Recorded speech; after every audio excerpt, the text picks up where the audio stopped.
اندھیرے چاروں طرف سائیں سائیں کرنے لگے، چراغ ہاتھ اٹھا کر دعائیں کرنے لگے، لہو لہان پڑا تھا زمین پر ایک سورج، پرندے اپنے پروں سے ہوائیں کرنے لگے۔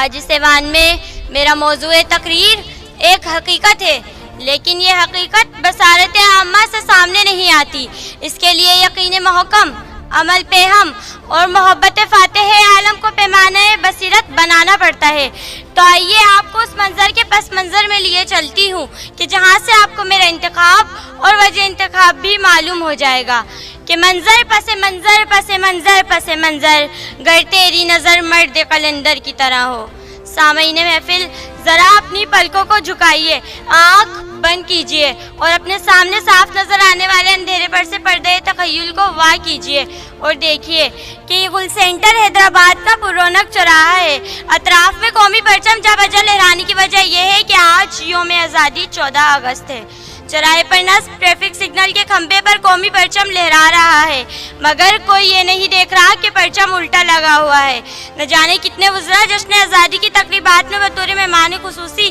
اس چوراہے سے گزر چکے ہیں، اور نہ جانے کتنے انسان سبز بتی کے روشن ہونے کے انتظار میں وقتاً فوقتاً ٹھہر رہے ہیں۔ سب پرچم کے الٹا لگے ہونے پر قہقہ ضرور لگاتے ہیں اور تمسخر اڑاتے ہوئے گزر جاتے ہیں، مگر پرچم جوں کا تو۔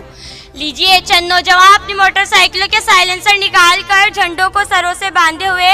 شور و غل مچاتے ہوئے، ضعیفوں کی ڈانٹ کھاتے ہوئے چوراہے پر سگنل سرخ ہو جانے پر رک جاتے ہیں۔ الٹا لگا ہوا پرچم ان کو بھی نظر آتا ہے، آپس میں آنکھوں کے اشارے ہوتے ہیں، زمین دائرے کی شکل میں اکھڑو بیٹھ کر دوسرے ساتھی کو کاندھے پر سوار کرتے ہیں اور کھمبے پر سے پرچم اتار لیا جاتا ہے۔ یہ آوارگرد لڑکے یقیناً پرچم کی بے حرمتی کریں گے، لیکن ایسا نہیں ہوتا۔ پرچم کو درست طریقے سے رسی میں پرو کر صحیح طور پر پرچم کشائی کر دی جاتی ہے۔ سائلنسر کا شور پاکستان زندہ باد کے نعروں میں دب جاتا ہے اور اقبال کے خودی کے مظہر کے شاہینوں کا قافلہ آگے بڑھ جاتا ہے۔ میرے شہر کے ایک شاعر کی آواز میرے پردہ سماعت سے ٹکراتی ہے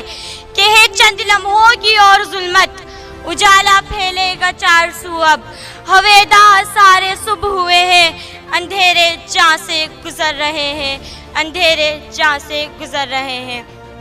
جناب والا ابوالکلام آزاد نے کہا تھا کہ خواب وہ نہیں ہوتے جو ہم سوتے ہوئے دیکھتے ہیں، ارے خواب تو وہ ہوتے ہیں جو ہم کو سونے نہ دیں۔ تو اس ارض پاک پہ بسنے والوں سنو اور یاد رکھو کہ ہم اقبال کے خواب کی تعبیر بصورت شاہین جاگتے ہیں، اور ہمارا ضمیر بھی جاگتا ہے کہ شاہین اقبال کسی خورشید سے کم نہیں، کہ جب یہ جاگتا ہے تو صبح ہوتی ہے اور اذان صبح میں یہ آواز آتی ہے کہ اندھیرے جہاں سے گزر رہے ہیں۔